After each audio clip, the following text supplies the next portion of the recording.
Okay, let's talk about another way that we can enhance our Easter meal, or rather our Easter table. It is by way of flowers and little elements that you can do to your plates or to your tablescape. Today I'm just going to focus on how we can play with flowers from our own backyard. I happen to have some flowers that I purchased a while ago at Trader Joe's. I mean, they had ranunculus. When Trader Joe's has ranunculus, you run there and you pick up some. And these ones have actually stayed for quite a long time, but they are definitely at the end of their life. So I still have them. I'm going to use them because, as you can see, the color on these is so beautiful. And when I think of Easter, I just think of new life and explosions of color and hope, right? So I'm going to find a way to use these and we're going to play around. I really just want to take you along with me and we can play and place things and see what feels good. And I'll kind of walk you through some things that I'm thinking about for my own tablescape. I'm also going to sort of walk you through cutting a linen to make an old window curtain, a panel that I had just laying around. And so I naturally dyed it using avocado pits, and it turned a beautiful pink hue. And for me, I have 3 boys and I don't get to do pink very often. So whenever I can infuse some beautiful blush tones and pinks and all those colors into a table, I jump on it quickly. So I'm going to show you how to just take what you have and make it into something new. So let's go outside. I'm gonna take you along to go forage from my own backyard, the things that I have. Okay, so for this, we're gonna need a couple of supplies and materials. So usually what I do when I go outside is I take a jar with some just water in it. We're gonna process some of them later, which is just a mixture of bleach, sugar, water, and lemon. Unless you have like a flower food packet, which normally if you get a bouquet from the grocery or from the market, they'll throw in a flower pack, I also take either a clippers. I most often always just take my kitchen shears because they're heavy duty, they can cut through a lot of stuff, and I'm just going to be snipping like simple stems. So let's go. I'm sure most of you guys have these growing in your own gardens, but they're so beautiful and they're so sturdy. So they will actually do so well being cut. I want to say too, if you have kids, this is the perfect thing to send your kids out and do, because it is like they're going on a scavenger hunt to go find the flowers. Just give them some guidance as to where to cut the flower and also what not to cut. I definitely have had to have many a conversation with my children.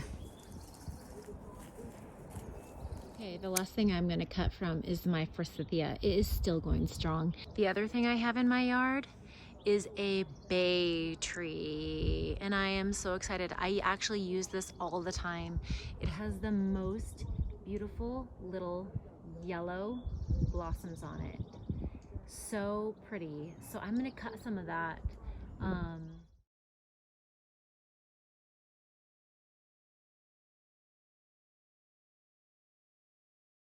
Okay, so one of the first things I do when I bring the flowers in is I start taking off some of the leaves. I just want to sparse them out a little bit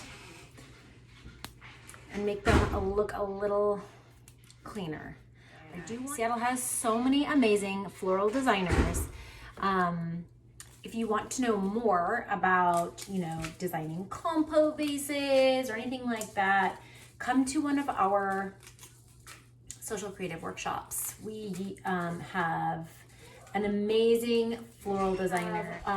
Water that is going to give nutrients to the flowers, and then it's time to play. So I'm gonna show you some of the elements. For today, I'm just gonna do single stem vases. I think it's such a good way to Incorporate a lot of color down your table from one side to the other, and really have it feel simplistic, not overdone, and just add that real good touch of beauty to your table. Also, with most family style dining, you don't want to overcrowd your table. So single stem vases are a really great way to infuse florals, color, texture, all those different things onto your table, keeping the height low so you can still have things be conversational and also be able to, provide enough room for platters to be placed. Here I wanted to show you too just the linen that I was talking about. So this is just a window panel that I had from Pottery Barn. I wasn't using it anymore. I naturally dyed it with avocado pits. And what I'm going to do, I love that it's like, I don't iron these. I love the crinkle and the wrinkle that is in this. It just makes it feel so in its natural state. And just so soft on your plate. So what I'm gonna do is I'm going to cut them. This is a 3x2, so I'm just gonna cut it. I just do a little notch at the top here, and then it will rip in a straight line going down. So I like it frayed. Again, just keeping it in its natural state, so you'll have a little bit of a fray. Here I've notched it, and I'm just gonna rip it. So it's important to note, this is 100% linen. So the weave of the fabric itself lends it to easy tearing. It doesn't work with all fabrics, but for this one in particular, it definitely does. I do want to show you how beautiful that looks though. Just the edge, how you've got that nice fringing on the edge, except for that one little string, but the fringing on the edge, it just makes it look so dainty and so pretty. So, okay friends, I wanted to show you just what I did with some of those cut flowers from my own backyard. And here I have 3 different plates just to show you what you can do, because I don't know what your plates look like, but here's the ones we usually use. Now, keep in mind, these are our plates that we got from our registry when we got married. How long have we been married? Oh, 12 years. 12 years ago, we got these plates. So I wanted to show you though, what 3 looks we have and how it can be really fun to just play with what you have. So first I'll talk through this one. So these are those little, these are the bay leaves that I was talking about from that bay tree. So it's really fun to just do a couple of simple sprigs on top of here I have a linen napkin, a gray linen napkin. If you're using color, then awesome, use it. I like to do white and then do sort of like a bold color on top.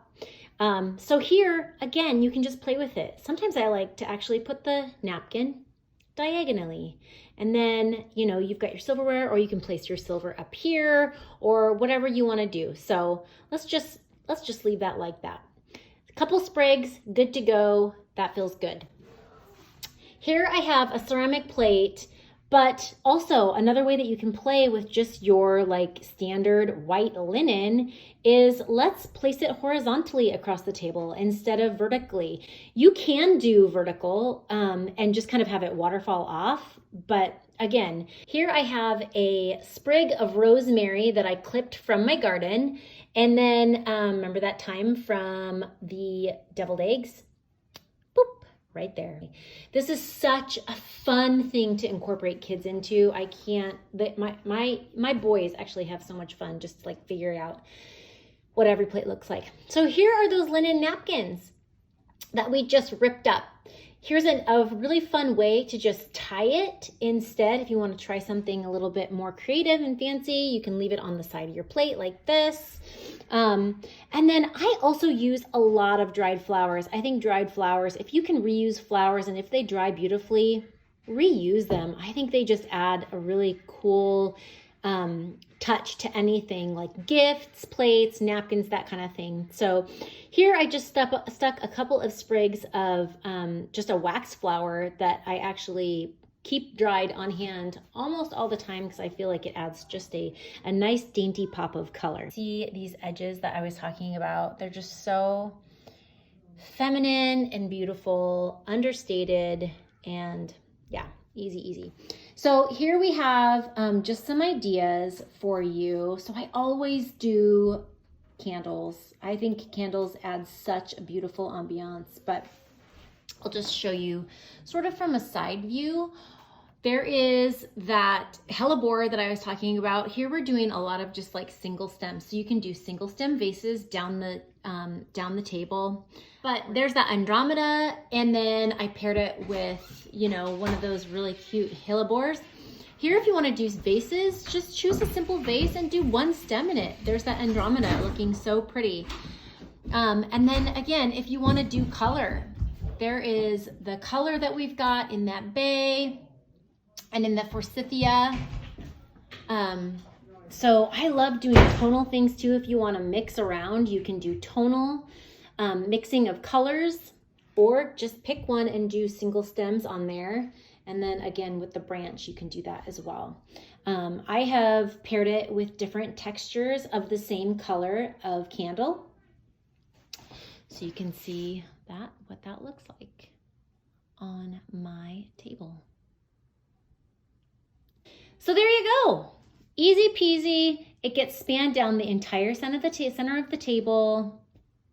Simple, beautiful, and you know, it's a way to incorporate the kids. Okay, so the last little bit I'm going to show you is how to infuse color instead on the table, but from up above going down. It's a super fun way to, I don't know, just be a little bit different at the table. Really great way to incorporate kids because they can take the stems, they can help you tie them, it's fun to hang them, decide, you know, what pattern you're gonna do for the flowers hanging.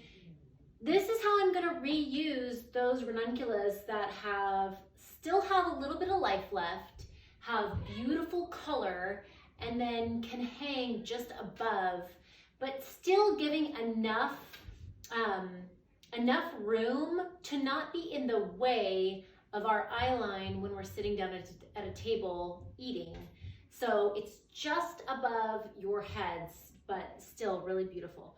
So what I did here is I just took a regular wooden dowel, I spray painted it gold, and then I hung it from 3M hooks. You could also use, if you don't have a wooden dowel, be creative. You could use so many different things. I have used an embroidery hoop. They are great to use because you can hang them like this. They come in all sizes, small to large, and you can hang them in threes across your ceiling. They're really inexpensive. You can paint them if you want. This one I painted gray, but you can use it in the natural wood as well.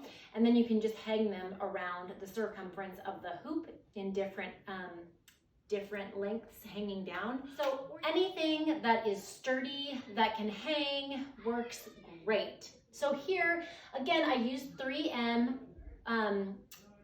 the disposable 3M plastic hooks. If you don't have those on hand, you can just use thumbtacks, that works. Here, I cut a bunch of different thread. Now here I'm using embroidery thread. I love using embroidery thread for different hanging opportunities because it's a way to infuse color. The thread is really thin, so it's not a very heavy, bulky thread. And you can also, this particular skein, I split in half to make those threads go even further. So I think I only used maybe 2 or 3 actual threads, and then any string actually would work great. This is such a good opportunity to gather your kids, pull them in, and you know, have them participate in this and find the things to use. Be creative. Again, we're using whatever we have on hand. So Here are those ranunculus that I had in a vase for quite a long time. Some of them are drying out. Ranunculus dry so beautifully, but you know what happens is the stem starts to break and fall over. So I'm looking for some of those that the life has given out in that stem, and I'm just gonna cut the top. So I have a bunch of stems here that I've already pre-cut. You can see in the length. I am sort of looking for opportunities to infuse color. But again, if you just did pinks or, you know, tonal pinks or tonal oranges and yellows, that would be so beautiful as well. So all we did here, I'll take, let's see, I want to do pattern-wise, I want to do a pink one right here. So I am going to take my pink ranuncula. I have some embroidery thread here. I'm just going to tie a knot at one end.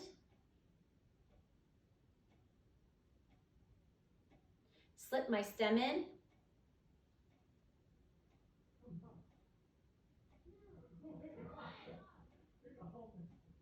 And then on the other end, I'm going to tie a knot at the top.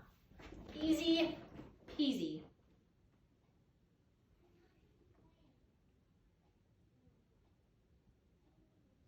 And some of the stems are actually cut at different lengths as well. You can see how they just fall from the ceiling. And I actually might add a couple more on here. And you could add some of that beautiful bay leaf or whatever. You can add herbs, you can add different flowers. Sky's the limit, you guys. Get creative. So anyways, that's how it looks. I can't wait to see if one of you does this. I think it'll look so pretty. So, okay, happy creating.